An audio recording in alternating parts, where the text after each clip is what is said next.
Hello, good evening. This is your STV News at 6, live from Edinburgh. After months of speculation and days of confusion, Heart of Midlothian Football Club is in administration tonight. The appointment of insolvency experts BDO was confirmed after an agreement with the Lithuanian owners. The move will have a significant impact both on and off the pitch. Well, for the latest live now to our reporter Gordon Cree, who's at Tynecastle for us tonight. Gordon. Juliet, up there on the Hearts badge it says 1874, the year the club was founded. Now, 139 years later, its very existence is in doubt, with administration being confirmed earlier this afternoon. Of course, Scottish football clubs having financial problems has become a familiar scenario, but this one has a unique set of problems.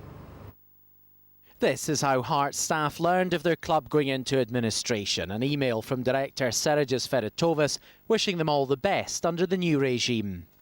I think with the best will in the world, the communication from Lithuania hasn't always been fantastic. I'll be absolutely honest about that. I think the staff leading operations in Edinburgh, Managing Director David Southern, have done a fantastic job at trying to bridge that gap.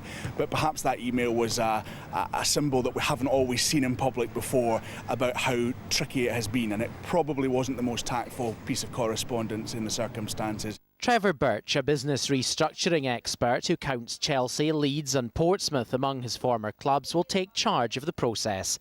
He was the choice of UBIG, Hearts owners and major creditors in Lithuania.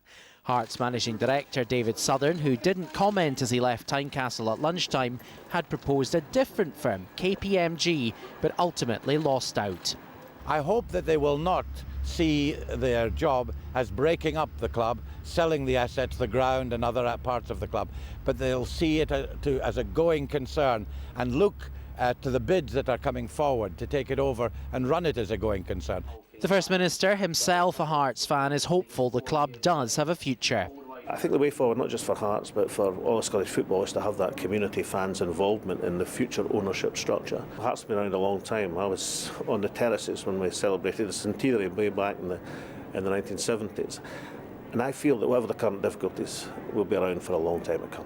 In the short term, players and staff face significant redundancies. With huge debts and no cash to work with, the administrator will need to cut costs substantially to keep the business trading. Obviously the Rangers scenario is fresh in everybody's minds, and ultimately for me Gary Locke's a friend of mine, so my thoughts are with him in regards to, I'm sure he'd rather be concentrating on the football and getting players in and organising his team rather than worrying about what's going on in the background. After 8 years of Vladimir Romanov in charge, the next few weeks could bring some clarity about the full extent of what seems to be a tangled mess.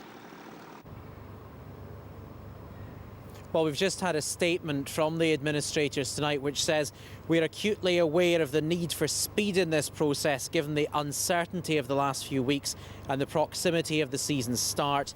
We'll be talking to all the parties that have shown an interest in the club in order to find a resolution as quickly as possible. And later in the programme, we'll be looking at what the sporting consequences are for Hearts going into administration. Juliet. Gordon, thank you very much indeed. Good evening. On the day that Hearts went into administration, as you've heard, BDO will take control of the running of the club after the collapse of Vladimir Romanov's business empire brought it to the brink. It means big consequences off the field, of course, but also on it. Here's Andy Chambers.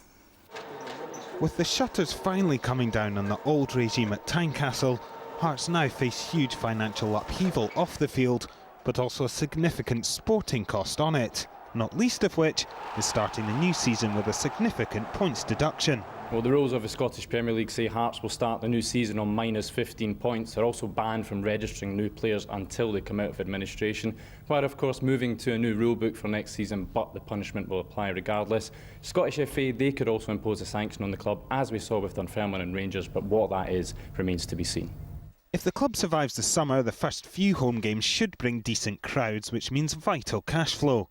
After the season opener at St Johnstone, there's what would almost certainly be a sellout crowd at the derby against Hibs. Following that, the next 3 home games are against Aberdeen, Celtic and Dundee United, games which traditionally pull in a lot of fans.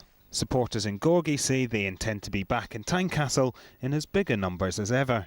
I think at the end of the day, it's a good thing for Hearts. I think Hearts will come out strong at this. and we'll go on. I think you'll find that Tynecastle will be sold out every week now.